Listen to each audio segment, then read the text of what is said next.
Muito bem, sejam todos bem-vindos ao segundo trimestre do ano de 2021. Nós estamos iniciando mais um trimestre para a glória do nome do Senhor Jesus Cristo. Sempre temas maravilhosos, temas espirituais, para que nós possamos juntos aprendermos, para que nós possamos juntos desfrutarmos da graça de Deus. Essa lição do segundo trimestre de 2021, o tema dons espirituais e ministeriais, servindo a Deus e aos homens com poder extraordinário. A lição de número 1, que nós estaremos fazendo aqui o resumo dela, o título: E deu dons aos homens. Nós sabemos que o Espírito Santo é que concede o dom, que ele dá os dons conforme ele mesmo quer e a cada um. E sabemos que todos os crentes podem ser usados através dos dons espirituais, através do Espírito Santo. O nosso textual se encontra em Efésios 4:8, que diz: pelo que diz, subindo ao alto, levou cativo o cativeiro e deu dons aos homens. Então, nosso Jesus, ele capacitou homens aqui na terra para que nós possamos nos ajudar uns aos outros. Então, ele não capacitou homens para que esse homem seja maior que o outro, para que alguém para que haja vanglória e nem egocentrismo. Verdade prática, os dons são dádivas divinas para a igreja cumprir sua missão até que o noivo venha buscá-la. Aleluia. A leitura bíblica em classe se encontra em Romanos capítulo 12, do verso 3 ao 8, e também em 1 Coríntios capítulo 12, do verso 4 ao 7.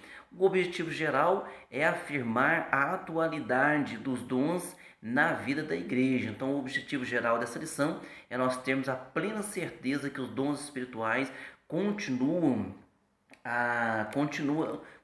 estabelecidos sobre a igreja do Senhor Jesus Cristo, para que a igreja ela continue marchando avante e triunfante.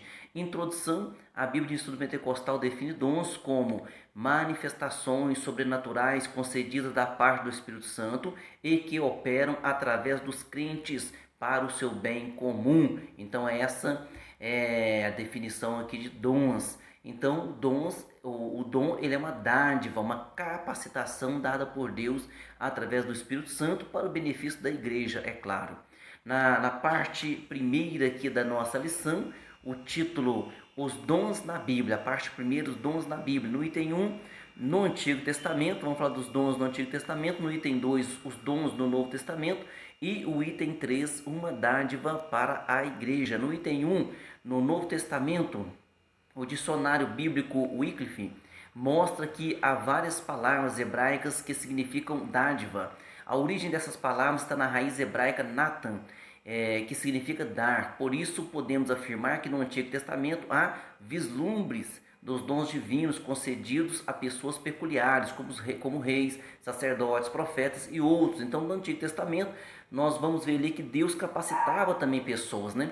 Mas lá no Antigo Testamento, a ação do Espírito Santo ela era de quando em quando. E hoje, na dispensação da graça, Jesus, quando morre na cruz do Calvário, ressuscita ao terceiro dia, prega por espaço de 40 dias, ele é assunto aos céus e envia o Espírito Santo. O Espírito Santo, então, está hoje, desde que Jesus foi assunto aos céus, e o Espírito Santo agora veio sobre a terra inaugurar a igreja e capacitando a igreja e distribuindo dons espirituais para que a igreja permaneça aguardando o arrebatamento, né?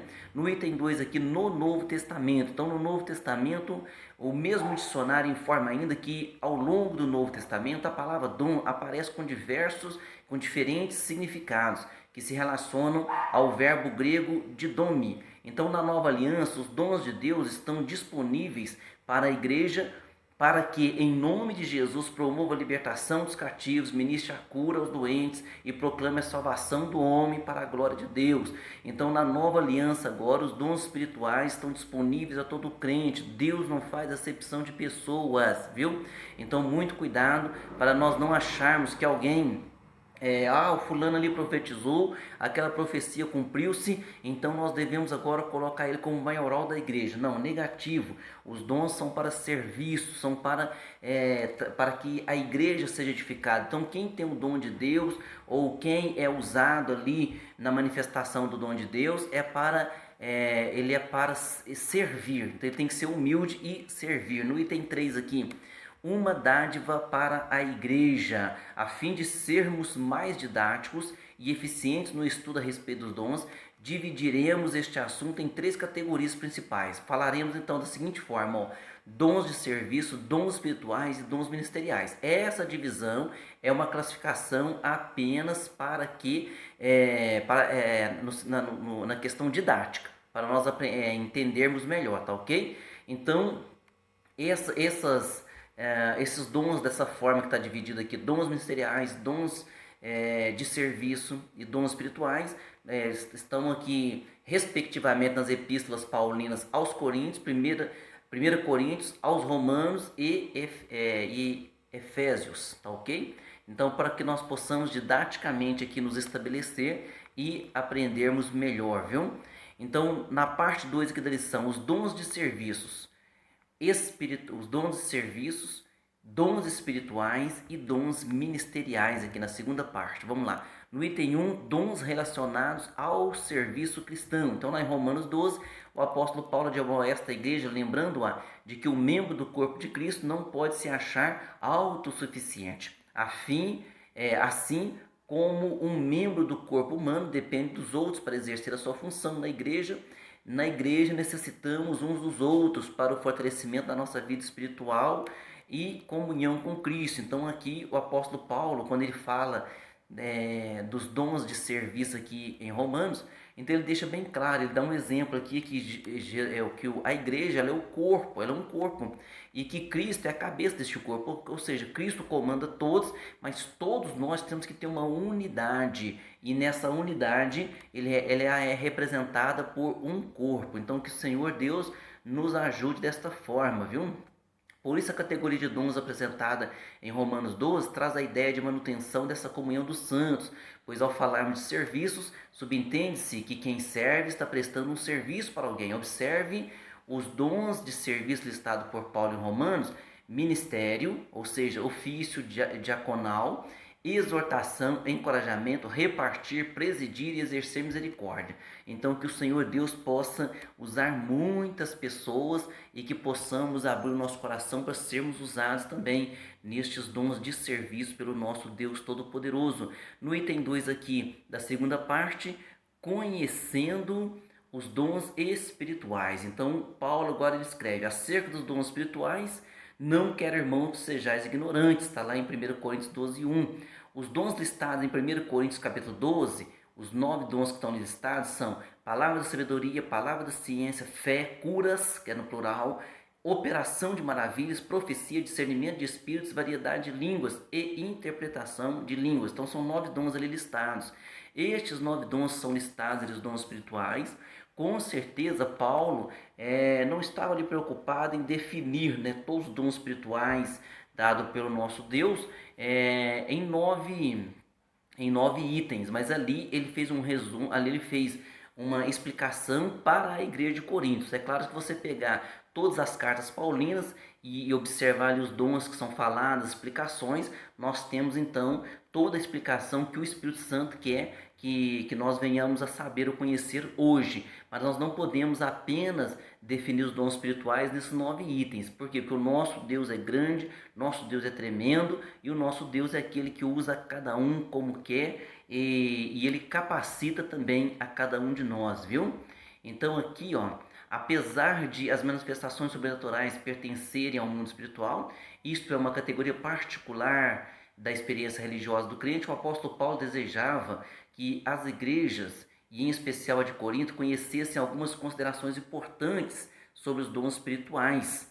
Então, uma característica predominante em Corinto, segundo o comentário bíblico Bacon, era a vida pregressa dos membros daquela igreja. Então, a cidade de Corinto era uma cidade muito idólatra, muito ligada também à feitiçaria, E essas pessoas que estavam vindo para a igreja agora, Paulo tinha um cuidado especial com elas para que elas não confundissem o agir do Espírito Santo com aquilo que elas já estavam acostumadas lá a realizar nos seus cultos místicos, viu?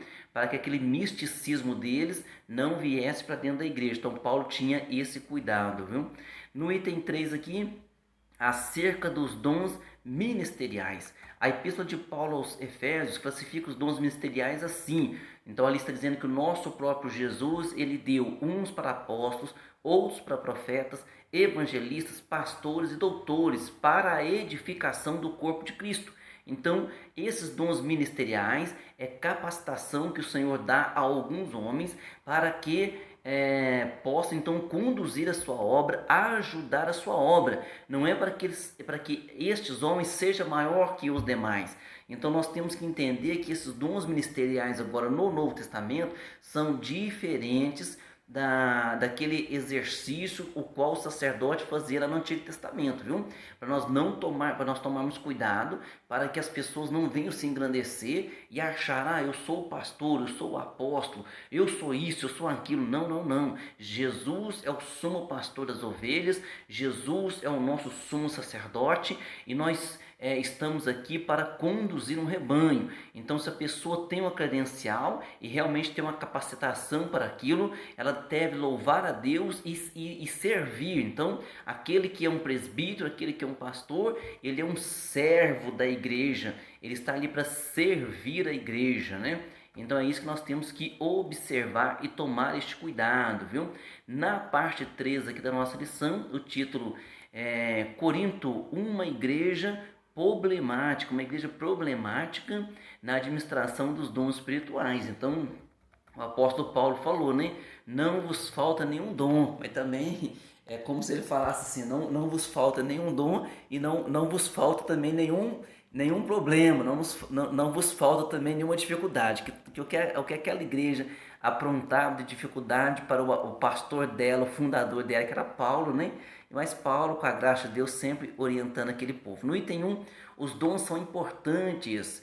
Um argumento utilizado pelos sensacionalistas, pessoas que defendem erroneamente, né, a ideia de que os dons espirituais cessaram no primeiro século, é que os crentes pentecostais tendem a se achar superiores uns aos outros por terem algum dom.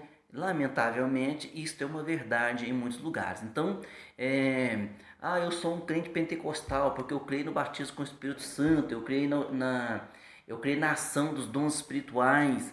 Então, se a pessoa ali é usada por Deus, pela graça e misericórdia de Deus, nesses dons espirituais, então o que acontece? Muitas vezes a pessoa é humilde e a pessoa até entende o trabalhar de Deus, mas outras vão até ela e tentam encorajá-la negativamente, dizendo, olha, você profetizou, você é isso, você canta bem, você é aquilo. Então, meus amados irmãos, tomemos cuidado, porque o que derrota o ser humano, o que pode derrotar o ser humano é o egocentrismo, a vanglória. Que Deus nos livre e nos guarde disso. No item 2 aqui, diversidade de dons. O que mais nos chama atenção na lista de dons apresentada por Paulo em 1 Coríntios capítulo 12 não são os 9 dons, mas a diversidade deles. E isso denota a unidade da igreja em Cristo, mas simultaneamente a sua multiplicidade. Ou seja, a igreja é uma só, o corpo é um só, mas só que o próprio Paulo diz, o corpo ele é todo olho? Não. Ele é todo ouvido? Não. Então, cada um tem a sua particularidade e isso é que Deus quer usar em você, o seu jeito de ser, a sua particularidade. Então Deus usa você do jeitinho que você é, Ele te capacita, Ele vai te encorajar. Pastor, eu preciso um pouco mais disso, um pouco mais daquilo. É Deus que vai te dosar. Se você ficar firme na presença do Senhor, lendo a Bíblia, frequentando os cultos de ensinamento, sendo humilde e deixando Deus trabalhar sobre a tua vida, Ele vai usar a tua vida. Pastor, mas lá na igreja eu não tenho oportunidade para cantar nem para pregar. Querido, a igreja é um lugar para adoração. Fora das 4 paredes, Deus quer usar a tua vida. Aleluia. No item 3 aqui, autossuficiência e humildade. Os dons espirituais são concedidos aos crentes pela graça de Deus e não por mérito, viu? Não por mérito pessoais. Não podemos orgulhar-nos e, portanto, de modo arrogante e autoritário, Então, olha, não podemos orgulhar-nos e portarmos de modo arrogante e autoritário o exercício dos dons, mas com humildade e temor a Deus. Então, muito cuidado, porque é por isso que as pessoas que não são pentecostais, né, às vezes olham os crentes de uma maneira assim, os pentecostais, dizendo que os pentecostais pensam que são mais que os outros. É porque está se portando de maneira errada. Que Deus nos guarde então, viu? Conclusão, a conclusão então desta primeira lição aqui do nosso segundo trimestre de 2021, o estudo dos dons de Deus, o estudo dos dons de Deus aos homens é amplo e nos apresenta recursos pelos quais podemos servir ao Senhor e à sua igreja. Esses dons são para os nossos dias, pois não há na Bíblia nenhum versículo dizendo ao contrário disso, viu? Então os dons são para os nossos dias. Vamos para nossas perguntas. Pergunta número 1. De acordo com a lição, no Antigo Testamento, os dons divinos eram concedidos a quem? Lá no Antigo Testamento, a reis, sacerdotes e profetas e a alguns homens a qual Deus tinha algo específico para auxiliar na sua obra, viu? Na pergunta 2, no Novo Testamento os dons espirituais estão disponíveis a todos? Uma pergunta, a resposta é sim, eles estão disponíveis a todos os membros do corpo de Cristo. Pergunta 3, cite de acordo com a lição as 3 principais categorias de dons. Então, para melhor exemplificar e didaticamente ficar mais fácil de compreendermos, então nós dividimos em dons de serviço, dons espirituais e dons ministeriais. Pergunta 4, relacione os dons citados em 1 Coríntios, no capítulo 12, verso 8 a 10. São os 9 dons espirituais, né, os mais conhecidos, mais ensinados. Palavra da sabedoria, palavra da ciência, fé, dons de curar, operação de maravilhas, profecia, dom de discernimento de espíritos, variedade de línguas e interpretação de línguas. Pergunta 5, os dons espirituais podem ser concedidos aos crentes hoje? A resposta é sim. O Espírito Santo distribui os dons espirituais a quem Ele quer. Seja você abençoado e usado por Deus e até a próxima aula. Amém.